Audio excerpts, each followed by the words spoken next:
পাকিস্তানে হিন্দু হওয়া কার্যত অপরাধের জায়গায় চলে গিয়েছে, কারণ সেখানকার যারা হিন্দু ভোটার তারাও রীতিমতো আশঙ্কার মধ্যে রয়েছেন। তারা কোন দেশে আছেন, আগামী দিনে তাদের ভবিষ্যৎ কি হতে চলেছে আগামী প্রজন্মের। এবং সেই জায়গা থেকে এতদিন পর অন্তত একজন যিনি প্রাক্তন সাংসদ তিনি সোচ্চার হয়েছেন। সেদেশের 2% মানুষের মধ্যেও কেউ তো সোচ্চার হয়েছেন হিন্দু বলে তাদের উপর কেন নির্যাতন হবে, কেন হোলি খেলা হয়েছে বলে এই নির্যাতন হবে।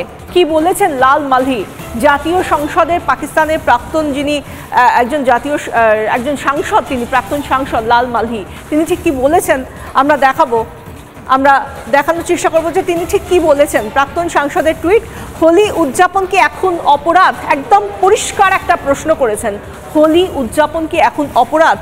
বিশ্ববিদ্যালয়ে হোলি উদযাপন রাষ্ট্রবিরোধী কার্যকলাপ, কারণ এই যে নোটিশ জারি করা হয়েছে সেখানে বলা হয়েছে তারা রাষ্ট্রদ্রোহিতা করেছে এই ছেলেমেয়েরা হোলি খেলে।